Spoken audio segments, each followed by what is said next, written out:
सुप्रभात दोस्तों, आप सभी का स्वागत है हमारे चैनल पर। आशा करती हूँ कि आप सब ठीक और स्वस्थ होंगे। तो चलिए इस सुबह की गर्मा गर्म चाय की चुस्कियों के साथ बढ़ते हैं आज की गर्मा गर्म खबरों की ओर। दोस्तों, देश में कई जगह कोरोना महामारी से लोग जूझ रहे हैं। इसी बीच सरकार ने एक बड़ा फैसला लिया। वहीं अनलॉक 4 के दिशा निर्देशों को लेकर भी एक बड़ी अपडेट आई, जिसकी सटीक जानकारी हम आपको इस वीडियो में देंगे। बस आप इस वीडियो के साथ अंत तक बने रहिए। इसी के साथ ही दोस्तों, आपको ले चलते हैं आज की मुख्य सुर्खियों की ओर, जहां आपको सबसे पहले बताएंगे देश में कोरोना का क्या है हाल। वहीं बताएंगे मध्य प्रदेश के मुख्यमंत्री का ऐलान, NRE परीक्षा के माध्यम से मिलेगी राज्य में सरकारी नौकरियां, लेकिन इन शर्तों का पूरा करना होगा जरूरी। रिजर्व बैंक ने सरकार को इस बार 7 साल में सबसे कम सरप्लस ट्रांसफर किया। आगे जानेंगे इसकी पूरी खबर। वहीं इस राज्य में फिर से लॉकडाउन, कोरोना के लगातार बढ़ते मामलों के बाद लिया गया फैसला। इसी के साथ अगली खबर में आपको बताएंगे आज आपके राज्य का मौसम का हाल। वहीं बताएंगे पेट्रोल डीजल के आज के दाम। साथ ही बताएंगे नीतीश कुमार ने छात्रों के स्टूडेंट क्रेडिट कार्ड की राशि माफ करने की घोषणा की, किए ये बड़े ऐलान। वहीं डेबिट कार्ड, क्रेडिट कार्ड पर RBI के नए नियम, ध्यान से पढ़ ले नहीं तो हो सकता है फ्रॉड। वहीं एयरटेल और वोडाफोन आइडिया को हुआ बड़ा नुकसान, 94 लाख ग्राहकों ने कहा अलविदा। बड़ी खबर, नहीं मिला PM किसान निधि का पैसा तो यह करे शिकायत, तुरंत मिलेगी मदद। जी हाँ दोस्तों, ऐसी और भी कई बड़ी खबर और अपडेट निकल कर आ रही है, जिनकी सटीक जानकारी आपको हम इस वीडियो में देंगे।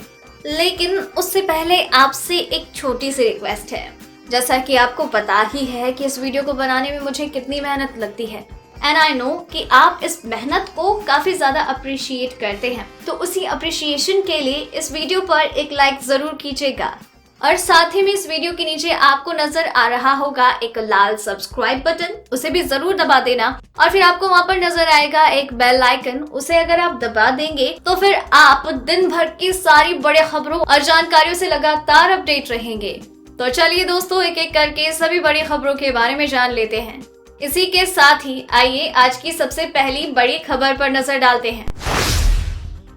देश में कोरोना मरीजों का आंकड़ा 33 लाख के पार हो गया है। अब तक कुल पॉजिटिव मामले 33,10,234 है, जिसमें 25,23,771 मरीज ठीक हुए हैं। 59,449 लोगों की जान जा चुकी है। बात की जाए पिछले 24 घंटों की तो 67,151 नए मामले सामने आए, जिसमें 1,059 लोगों की मौत हो गई है। रात की बात तो यह है कि मृत्यु दर और एक्टिव केस रेट में गिरावट आई है। मृत्यु दर गिरकर 1.83% हो गई। इसके अलावा एक्टिव केस जिनका इलाज चल रहा है उनकी दर 22% रह गई है। इसी के साथ ही रिकवरी रेट यानी कि ठीक होने की दर 76% हो गई है। भारत में रिकवरी रेट लगातार बढ़ रहा है। 1 सितंबर से देश में अनलॉक 4 की शुरुआत हो गई। ऐसे में सबकी नजर स्कूल और कॉलेज खोलने को लेकर सरकार के फैसले पर है। गृह मंत्रालय की ओर से जारी होने वाली गाइडलाइन से पहले स्वास्थ्य मंत्रालय ने मंगलवार को साफ कर दिया कि सरकार की ओर से स्कूल और कॉलेज खोलने को लेकर कोई निर्देश नहीं है। स्वास्थ्य मंत्रालय के सचिव राजेश भूषण ने कहा, अनलॉक को लेकर गृह मंत्रालय की ओर से जारी गाइडलाइंस में स्कूल और कॉलेजेस को खोलने को लेकर कोई निर्देश नहीं है। राजेश भूषण ने कहा, देश में जो भी गतिविधियां खोली जा रही है उसके लिए स्वास्थ्य मंत्रालय SOP जारी करती है। जब भी स्कूल और कॉलेज खोले जाएंगे तो SOP प्रभाव में आएगा और उसको लागू किया जाना होगा। कोरोना के रोजाना सामने आ रहे नए मामलों की वजह से हिंदुस्तान इस कैटेगरी में टॉप पर पहुंच गया है। देश का कोई भी कोना कोरोना की मार से अछूता नहीं है। उत्तर पूर्व की बात की जाए तो असम में हालात सबसे ज्यादा खराब है। यहाँ संक्रमण के करीब 95,000 केस आ चुके हैं। ऐसे में कोरोना वायरस के लगातार बढ़ते मामलों को देखते हुए प्रशासन ने प्रदेश में बराक घाटी इलाके में 9 दिनों के लॉकडाउन की घोषणा की। असम के सिलचर डिप्टी कमिश्नर और चेयरमैन कीर्ति जल्ली ने इस बाबत आदेश जारी किया। बराक वैली में कोविड-19 के बढ़ते संक्रमण के कारण आज सुबह 5 बजे से फिर लॉकडाउन घोषित किया गया। यहाँ 4 सितंबर तक संपूर्ण लॉकडाउन रहेगा। बराक घाटी के अंतर्गत आने वाले संपूर्ण क्षेत्र में लॉकडाउन लागू करने के आदेश दिए गए हैं। बिहार के मुख्यमंत्री नीतीश कुमार पूरी तरह से चुनावी मोड में आ गए हैं। इसकी झलक अब उनके हर एक सरकारी कार्यक्रम में नजर आती है, जहां नीतीश अपने हर भाषण के दौरान कुछ न कुछ नई घोषणाएं करते हैं। सोमवार को उन्होंने शिक्षा विभाग के एक कार्यक्रम में जहां शिक्षकों के लिए नियोजित शब्द के प्रयोग पर आपत्ति जताई, वहीं लाखों शिक्षकों को भरोसा दिलाया कि भविष्य में भी उनका वेतन बढ़ता रहेगा। इसके अलावा उन्होंने स्टूडेंट क्रेडिट कार्ड की मदद से पढ़ाई कर रहे छात्रों को भरोसा दिलाया है कि ऋण माफ कर देंगे। इसके अलावा नीतीश ने सबको याद दिलाया कि कोरोना काल में शिक्षा विभाग के माध्यम से विभिन्न स्कीम जैसे कि यूनिफॉर्म, साइकिल, छात्रवृत्ति और मध्याह्न भोजन के तहत अब तक 2,832 करोड़ अधिक ट्रांसफर किया गया है। मध्य प्रदेश के मुख्यमंत्री शिवराज सिंह चौहान ने राष्ट्रीय भर्ती एजेंसी एनआरए की स्थापना के लिए केंद्र के फैसले का स्वागत करते हुए कहा, राज्य सरकार में सभी पदों का चयन एजेंसी द्वारा आयोजित परीक्षा के माध्यम से होगा। इससे पहले मुख्यमंत्री ने घोषणा की थी कि राज्य सरकार की नौकरियां सिर्फ स्थानीय युवाओं के लिए होगी। मुख्यमंत्री शिवराज ने कहा, अपने युवा बेटे बेटियों के कल्याण के लिए हमने एक और अनूठा व क्रांतिकारी निर्णय लिया है। प्रदेश की शासकीय नौकरियों के लिए युवाओं को अलग से कोई परीक्षा देने की आवश्यकता नहीं होगी। एनआरए द्वारा आयोजित परीक्षा से प्राप्त अंकों के आधार पर ही इन्हें प्रदेश की शासकीय नौकरियां मिलेंगी। आरबीआई ने इस बार यानी कि साल 2019-20 के लिए अपनी सरप्लस राशि यानी कि अधिशेष आय का केवल 44% ही केंद्र को ट्रांसफर किया। फीसदी के हिसाब से ये पिछले 7 साल में सबसे कम है। पूर्व वित्त सचिव एससी गर्ग का कहना है कि भारतीय रिजर्व ने इस बार साल 2019-20 के लिए अपनी सरप्लस राशि का यानी कि अधिशेष राशि का केवल 44% ही केंद्र को ट्रांसफर किया। गौरतलब है कि आरबीआई बोर्ड ने लेखा वर्ष 2019-20 के लिए केंद्र सरकार को 57,128 करोड़ रुपए ट्रांसफर करने को मंजूरी इसी माह दी है। दोस्तों, वीडियो में अभी और भी कई बड़ी और महत्वपूर्ण खबरें बची हुई हैं और ये खबरों का सिलसिला अभी जारी रहने वाला है, इसलिए वीडियो के साथ अंत तक बने रहिए। तो चलिए बढ़ते हैं जल्दी से अगली खबर की ओर, लेकिन उससे पहले जान लेते हैं आज आपके राज्य का मौसम का हाल। मौसम विभाग के अनुसार आज ओडिशा के कुछ इलाकों में भारी से बहुत बारिश का अनुमान है। इसके साथ ही हिमाचल प्रदेश, उत्तराखंड, छत्तीसगढ़, झारखंड में भी भारी से बहुत भारी बारिश का अनुमान है। वहीं दिल्ली, जम्मू कश्मीर, पंजाब, हरियाणा, चंडीगढ़, उत्तर प्रदेश, पश्चिमी राजस्थान, पूर्वी मध्य प्रदेश, विदर्भ, बिहार, पश्चिम बंगाल, असम, मेघालय में भारी बारिश हो सकती है। दिल्ली, पंजाब, हरियाणा, चंडीगढ़, हिमाचल प्रदेश, उत्तर प्रदेश, राजस्थान, बिहार में आज आंधी तूफान का भी अनुमान है। बता दें कि मौसम विभाग ने मंगलवार को कहा कि देश के पूर्वी, उत्तरी और मध्य हिस्सों में अगले 4-5 दिन में भारी बारिश का अनुमान है। विभाग ने 26 अगस्त को ओडिशा और इसके अगले दिन छत्तीसगढ़ के लिए रेड अलर्ट जारी किया। विभाग ने कहा कि ओडिशा में 25 से 26 अगस्त जबकि छत्तीसगढ़ में 27 अगस्त को भारी से बहुत ही भारी स्तर की बारिश का अनुमान है। तेल कंपनियों ने आज ग्राहकों को बड़ी राहत दे दी है। लगातार 6 दिन से पेट्रोल की कीमतों में इजाफा जारी था। आज पेट्रोल की कीमत में कोई बदलाव नहीं। डीजल के दाम भी वैसे के वैसे ही हैं। पेट्रोल 81.73 रुपए और डीजल 73.56 रुपए। मुंबई में पेट्रोल 88.39 रुपए और डीजल 80.11 रुपए। कोलकाता में पेट्रोल 83.24 रुपए और डीजल 70.06 रुपए। चेन्नई में पेट्रोल 84.73 रुपए और डीजल 78.86 रुपए प्रति लीटर है।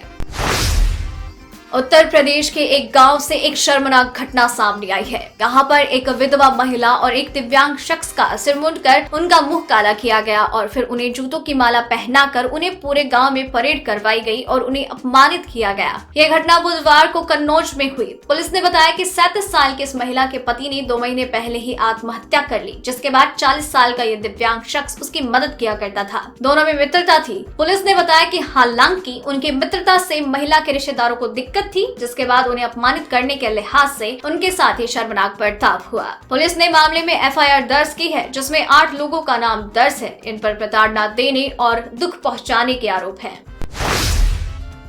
भारतीय वायुसेना के एक वारंट ऑफिसर ने आत्महत्या कर ली है। अधिकारी ने जम्मू कश्मीर स्थित वायुसेना कैंप में अपनी सर्विस पिस्टल से खुद को गोली मार ली। मृतक का नाम इंद्रपाल सिंह है और वो उत्तर प्रदेश के रहने वाले हैं। गोली लगने के बाद इंद्रपाल को अस्पताल पहुंचाया गया, जहां उन्हें मृत घोषित किया गया। पोस्टमार्टम और कोविड टेस्ट होने के बाद उन्हें परिवार को सुपुर्द कर दिया गया है। अधिकारियों ने कहा है कि इंद्रपाल के इस कदम के पीछे का मकसद नहीं पता है। पुलिस ने मामले की जांच शुरू कर दी है। इस महीने जम्मू कश्मीर में तैनात भारतीय वायुसेना के कर्मचारी की आत्महत्या की ये दूसरी घटना है। इससे पहले 8 अगस्त को भारतीय वायुसेना के एक जवान ने उधमपुर जिले में अपनी सर्विस राइफल से खुद को गोली मार ली थी।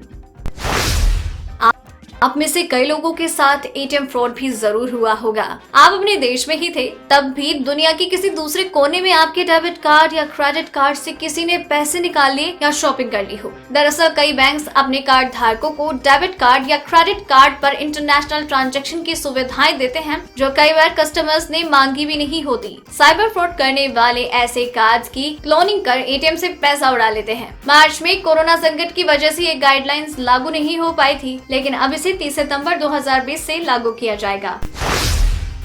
जम्मू कश्मीर के पुलवामा में 14 फरवरी 2019 को केंद्रीय रिजर्व पुलिस बल के ऊपर हुए आतंकी हमले की जांच करने वाली केंद्रीय जांच एजेंसी को बड़ी कामयाबी मिली है। उसने अपनी 13,500 पन्नों की चार्जशीट के साथ वीडियो और ऑडियो क्लिप भी सबूतों के साथ तैयार की। इसमें बताया गया कि हमले के लिए RDX या विस्फोटक को पहले तराजू में तोला गया। फिदायीन आदिल अहमद डार ने IED बनाया था। इसके साथ ही इसमें कुछ व्हाट्सएप चैट भी हैं, जिन्हें जुटाने में अमेरिकी जांच एजेंसी FBI ने NIA की मदद की। लेकिन ये सब इतना भी आसान ना था। जांच से जुड़े अधिकारियों ने बताया, पिछले साल तक एजेंसी पुलवामा की साजिश का खुलासा करने के लिए अंधेरे में सबूत तलाश कर रही थी। उस समय कश्मीर के नौगाम के पुलिस स्टेशन में मौजूद एक सैमसंग के मोबाइल का पता चला। ये फोन उस मुठभेड़ स्थल में बरामद हुआ था, जहां जैश के आतंकी उमर फारूक और कामरान को ढेर किया गया। NIA के एक वरिष्ठ अधिकारी ने कहा, फोन को सौंपने के लिए NIA की ओर से जूनियर लेवल पर जम्मू और कश्मीर पुलिस बार बार अनुरोध किए गए थे, लेकिन आखिरकार ये संभव हुआ था IG विजय कुमार के एक फोन कॉल से। पीएम मोदी ने इस महीने पीएम किसान सम्मान निधि का पैसा करीब 9 करोड़ किसानों के खातों में ट्रांसफर किया। सरकार ने पीएम किसान सम्मान निधि की छठी किस्त के लिए 17,000 करोड़ रुपए ट्रांसफर किए। इस योजना के तहत 10 किसानों के खातों में 2-2 हजार रुपए की राशि पहुंचने की प्रक्रिया जारी है। इस योजना के माध्यम से सरकार का मकसद उन किसानों तक मदद पहुँचाना है जिनके पास कम जमीन है। इस योजना का लाभ 2 हेक्टेयर या उससे कम जमीन वाले किसान उठा सकते हैं। इस योजना के तहत चुने जाने वाले किसानों को 5 सालों तक सालाना 6,000 रुपए यानी कि 2-2 हजार रुपए की किस्त 3 महीनों में दी जाएगी, यानी 2-2 हजार रुपए की 3 किस्तों में दिए जाने का प्रावधान है। इसके तहत पैसा सीधे लाभार्थी के बैंक खाते में ट्रांसफर होता है। अगर आप भी इस योजना के लाभार्थी हैं और आपके खाते में अभी तक पैसे नहीं पहुंचे हैं, तो आप पीएम किसान सम्मान निधि योजना की हेल्पलाइन नंबर 155261 पीएम किसान हेल्पलाइन नंबर पर शिकायत दर्ज करवा सकते हैं। साथ ही आप टोल फ्री नंबर 1800115526 या फिर 011233811092 पर संपर्क कर सकते हैं। यही नहीं, शिकायत आप ईमेल ID pmkisanict@government.in पर भी भेज सकते हैं। वोडाफोन, आइडिया और एयरटेल को लॉकडाउन में बड़ा झटका लगा। वोडाफोन, आइडिया और एयरटेल को लॉकडाउन की अवधि में 94 लाख ग्राहकों ने अलविदा कहा। पिछले साल दिसंबर में भी टैरिफ की कीमतें बढ़ने के बाद इन कंपनियों को भारी संख्या में ग्राहकों ने झटका दिया था। हालांकि इसी अवधि में वोडाफोन, आइडिया और एयरटेल को जहां भारी झटका लगा, वहीं रिलायंस जियो ने ग्राहकों को बटोरने में बाजी मारी है। ट्राई द्वारा जारी नवीनतम आंकड़ों के अनुसार मार्च से मई महीने के बीच में वोडाफोन, आइडिया और एयरटेल को 2,68,00,000 से ज्यादा ग्राहकों ने अलविदा कहा है, जबकि इसी अवधि में रिलायंस जियो ने करीब 99,20,000 ग्राहकों को अपने नेटवर्क से जोड़ा। मात्र मई महीने में वोडाफोन, आइडिया और एयरटेल से कुल मिलाकर करीब 94 लाख से ज्यादा लोग छिटक गए हैं। दोस्तों, आज की खबरों में बस इतना ही। अगर आपको भी ये खबरें अपने मोबाइल पर हर दिन यूं ही चाहिए, तो वीडियो के नीचे दिए गए इस लाल बटन को दबाकर चैनल को सब्सक्राइब कर लीजिए और साथ ही साइड में दिए गए इस घंटी को भी दबाएं। और अगर आपने वीडियो पूरा देखा है तो अपना नाम नीचे कमेंट सेक्शन में जरूर लिख भेजिएगा। तो दोस्तों, फिर मिलते हैं कल। जय हिंद, धन्यवाद।